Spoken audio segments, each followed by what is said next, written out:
NASA Director Bill Nelson is hyping up the China threat theory again. In an interview with the media, Bill Nelson took the initiative to talk about China's 2030 manned moon landing plan, and maliciously speculated that, if China reaches the south pole of the moon before the United States, China will take it as its own to prevent the United States and others the country landed and occupied the possible water ice resources. Bill Nelson frequently smears my country's aerospace engineering, but his accusations are groundless. In fact, China's space industry has never been closed, but welcomes the cooperation of all countries and regions that use outer space for peaceful purposes. Our country also plans to use the fourth phase of the Chang'e project to establish a scientific research station at the south pole of the moon, and later build an international lunar scientific research center on the basis of the scientific research station, and welcome all countries and regions in the world to go to the moon. But be careful, it is actually the United States that is planning to occupy the moon. The United States is the country that really wants to occupy the moon. The United States carried out manned moon landings as early as the 1960s and 1970s. It sent 12 astronauts to the surface of the moon in 6 times, leaving a lot of garbage on the moon, such as the descent section of the moon landing, human excrement, and lunar vehicles, etc.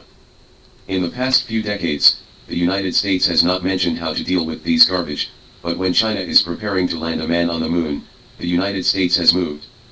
At the end of 2020, it passed the one small step to protect human heritage in space. It is required that any space mission launched from US soil must not destroy the remnants and sites left on the moon during the Apollo missions, including the 96 bags of feces left on the moon. At the same time, the bill also seeks to become an international agreement requiring other countries to abide by the laws set by the United States. What does this mean? This shows that the United States wants to pass legislation to define the garbage left on the moon during the Apollo moon landing as cultural relics, and the cultural relics on the moon cannot be destroyed. US territory. Does China have to abide by this law? Just kidding, this is the domestic law of the United States and cannot be bound by China. But the US is seeking the bill to become an international agreement, requiring other countries to abide by it. However, if it wants to become an international agreement, China must agree to it. If China does not agree, this bill cannot become international law. The United States wants to engage in an enclosure movement on the moon, so NASA will judge others by itself and maliciously speculate that China will occupy the south pole of the moon for its own use. The director of NASA has repeatedly slandered China. The underlying reason is asking for money. Today's NASA director Bill Nelson is not an engineer or technician, but a politician. The few spaceflight experiences that he went into space on the Columbia Space Shuttle in 1986. In addition, his experience is political experience. Although he is not very good at aerospace technology, his years of experience in politics have made him well versed in how to ask for money. China and the United States have very different approaches to developing space science and technology. The United States relies on imaginary enemies, while China relies on its own national conditions. Our 921 project is manned spaceflight. Manned spaceflight is divided into 3 steps. The first step is to send people into space, the second step is for astronauts to stay in space for a short time, the third step is for astronauts to stay in space for a long time. The space station we are building now is the last step of the 3-step manned spaceflight program. You must know that the 921 plan was approved by China on September 21, 1992.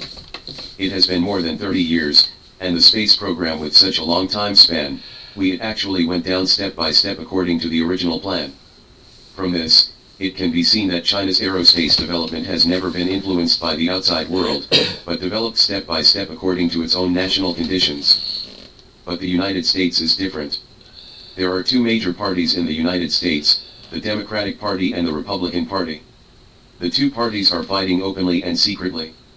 In addition, each presidential term is only 4 years, and he can be re-elected for a maximum of 2 terms. This has led to the anticlimax of many American space programs. For example, Republican Bush Jr. put forward the Constellation Project, which not only requires manned landing on the moon but also manned landing on Mars. After Democrat Obama came to power, he cut off the Constellation Project on the grounds that it was too expensive. After Republican Trump took office, and proposed a plan to return to the moon, also known as the Artemis Project. According to past experience, the Democratic Party's Biden should abolish the Artemis plan when he comes to power, Because if this requires money, the money for his term of office will be allocated to Trump's plan. Trump will still be credited for his success. Yes, no matter how you think about it, it's not worth it. But if the plan is abolished, it means that the US Congress will greatly reduce the funding for NASA, which is obviously not in the interests of NASA. But NASA has mastered another method of asking for money, setting up China as an imaginary enemy. The reason why the United States was full of space science and technology skills during the Cold War was because the former Soviet Union was competing with them in space at that time. For this reason, the United States did not hesitate to invest the whole country in the space field. With the ability of money, the United States only took 8 years to achieve it. Man to the moon. However, when external opponents gradually weakened, the funds invested by the United States in the aerospace field decreased rapidly, and aerospace development also stagnated. Today, NASA Director Bill Nelson is trying to portray China as an adversary of the United States, and has been exaggerating the space hegemony between China and the United States. His purpose is to hope that the US Congress will approve more money and invest more money in the aerospace field. NASA Administrator Bill Nelson can do whatever he wants. NASA wants to make a breakthrough in the field of aerospace, we can understand. However, it is clear that NASA's own research and development tasks are lagging behind, spending a lot of money and not completing their work, but when asking for money, they advocate the China threat theory, which we cannot accept.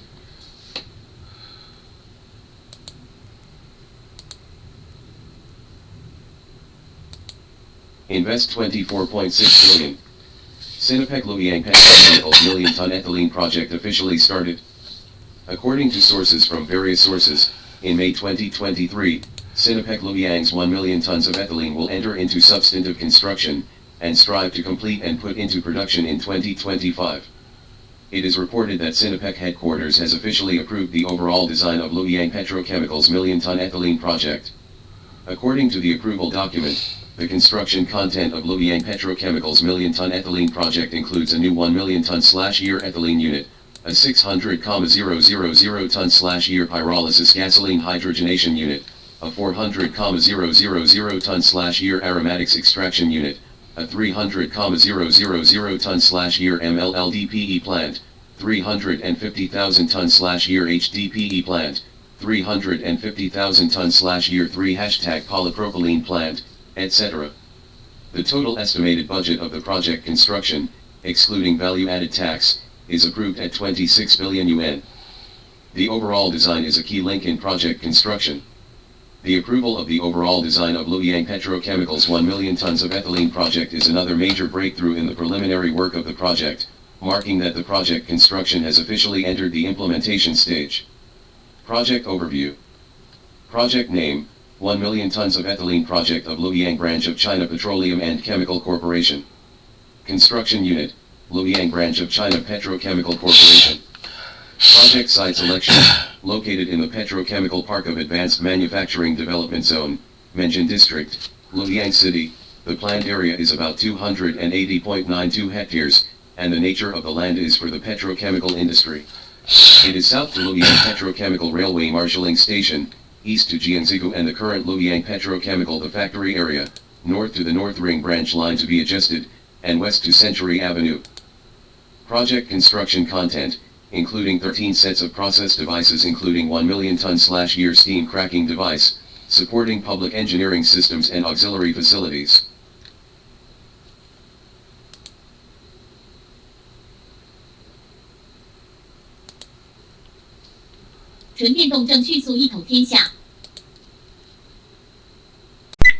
In the article Industrial Standards for Pure Electric Battery Swap, Great Changes in China's Economy published on March 19, 2023, I discussed the important role of new energy vehicles in China's economic development. From January to April 2023, China's auto exports have ranked first in the world, with an export volume of 1.494 million vehicles, a year-on-year increase of 76.5%. Among them, 348,000 new energy vehicles were exported, a year-on-year increase of 1.7 times. In April, 100,000 new energy vehicles were exported, a violent growth rate of 8.4 times year-on-year. It can be said that the strategy of changing lanes and overtaking with new energy vehicles has basically become a reality.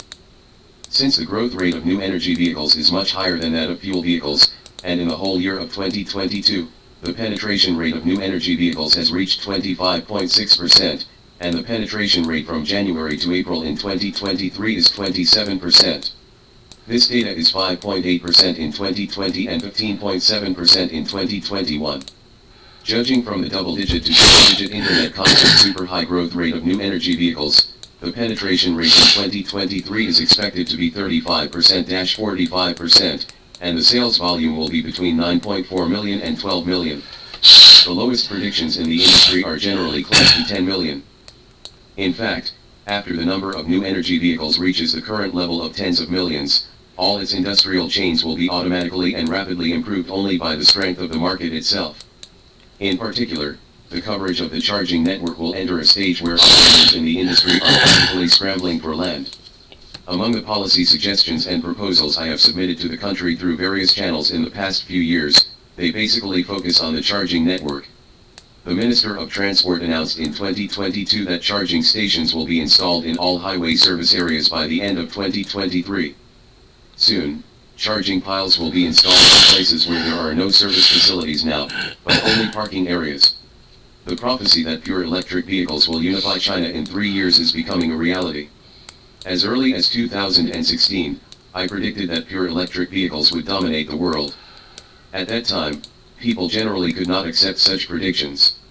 Now it is predicted that China will be unified in 3 years, that is, the sales of fuel vehicles will basically drop to zero in 2026, only less than 1 million of the total sales of nearly 30 million, and people who agree with this prediction are very common.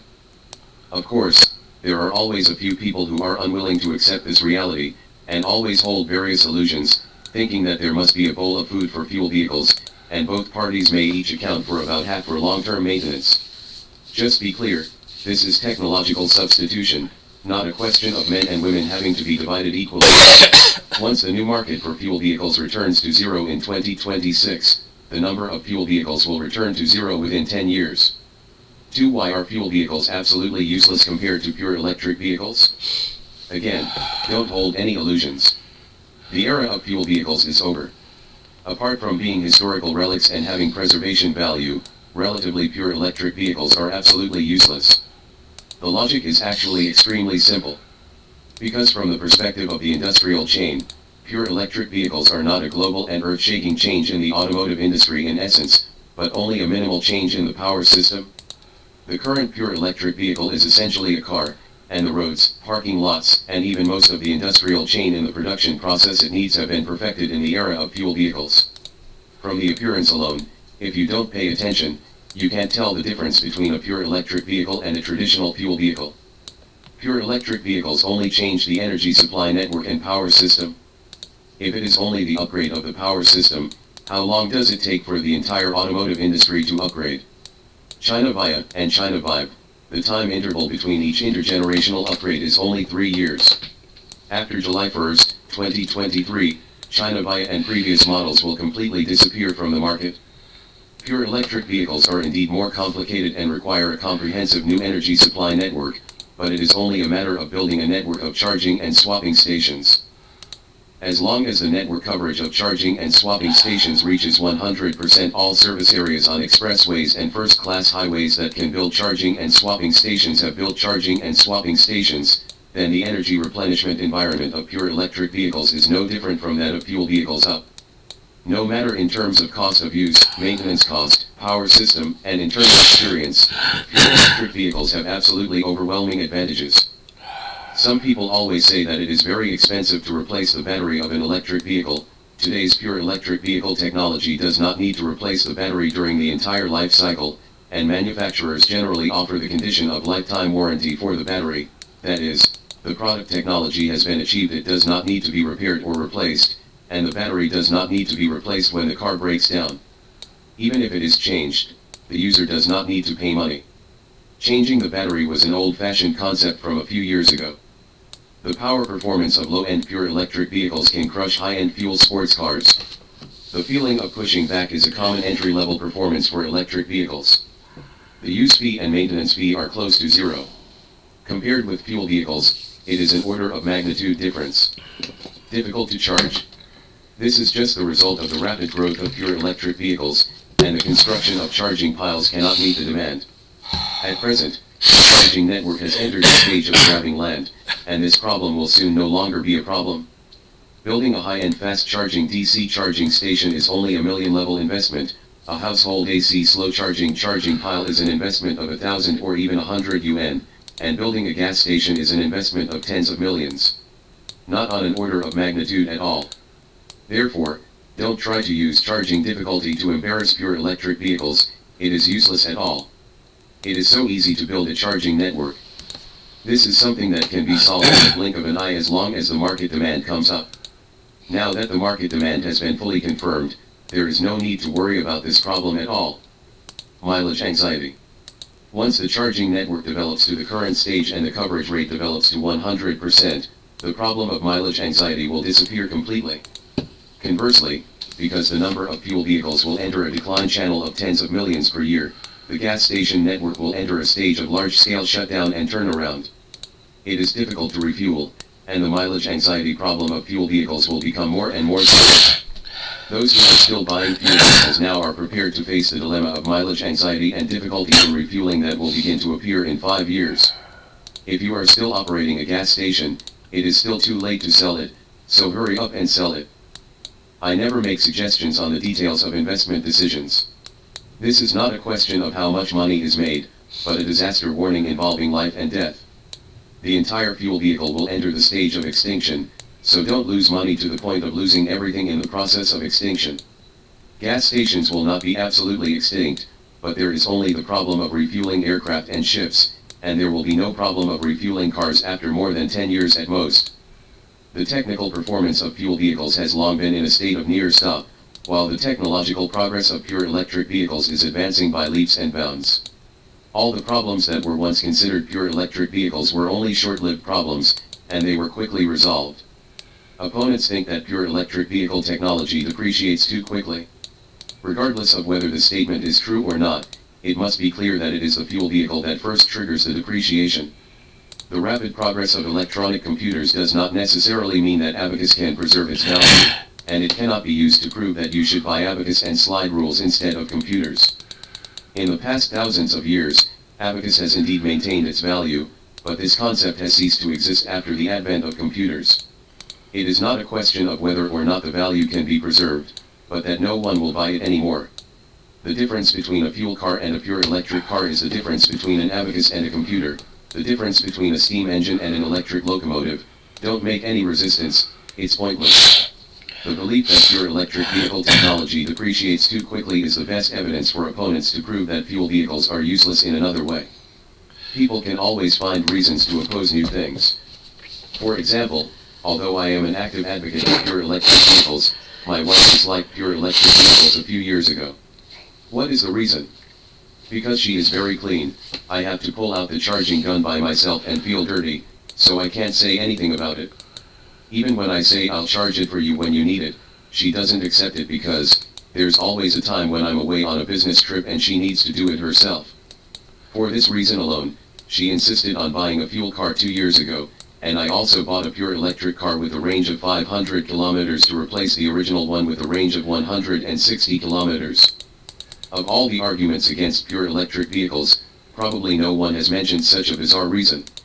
Of course, the reason why she did not accept pure electric vehicles before was indeed because there were some shortcomings in the 160-kilometer range. Therefore, our family is one family, two systems in terms of driving. I respect her choice, but after purchasing at the same time, her new fuel car is hardly used. She just drives it for a few months because the fuel car cannot be parked for too long because the new pure electric vehicle with a battery life of 500 kilometers is so easy to use, and now she also accepts that one day she must switch to a pure electric vehicle. The mute performance is so good that some people require pure electric vehicles to deliberately make some noise, so as not to hear any noise when driving past, which may cause safety problems. It is difficult to make the noise small, but it is not easy to deliberately make some noise. If you stop the car to listen to music, it is true that there is no background noise from the car. The issue of spontaneous combustion is controversial compared with fuel vehicles. It is more of a different standpoint. It is right to think that the two are similar now.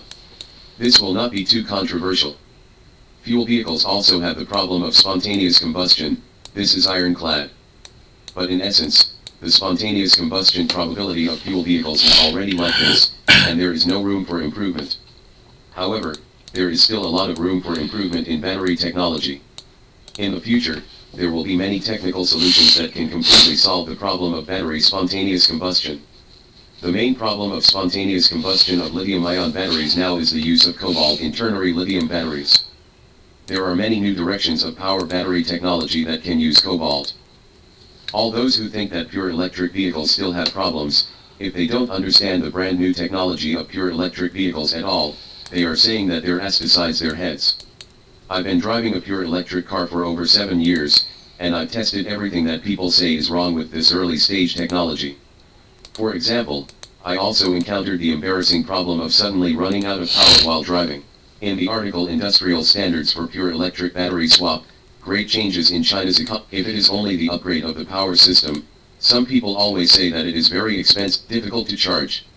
This is just the result of the rapid growth of pure electric. The technical performance of fuel vehicles has long been in a state of near stop, while the technological progress of pure electric vehicles is advancing by leaps and bounds. The mute performance is so good that some people require pure electric vehicles to deliberately make some noise, so as not to hear any. The price of a pure electric vehicle with a range of 500 kilometers that was purchased 2 years ago is almost the same as that of a pure electric vehicle with a range when the actual life of the battery increases. 3 lithium resource constraints are far from comparable to petroleum. If the sales of new energy vehicles continue to skyrocket, a potential bottleneck constraint is whether petroleum is a pure consumable, and it is, although the aforementioned liquid flow batteries that have been commercialized on a large scale cannot be used for power batteries. To sum up, the resource constraint problem of lithium ore as a raw material for batteries is far weaker than that of purely consumable resources such as petroleum. Therefore, countries rich in lithium resources are advised not to fantasize about leveraging their own lithium resources by analogy with oil resources. If technologies such as aluminum-ion batteries achieve breakthroughs in large-scale commercial use, lithium resources may soon become worthless. In the era of fuel vehicles for hundreds of years, no other resource can replace oil. But in the era of pure electric vehicles, there are too many resources that are technically capable of potentially replacing lithium. So, don't be a fool. Taking advantage of the current value of lithium at the right time, sell lithium resources as quickly as possible to realize cash.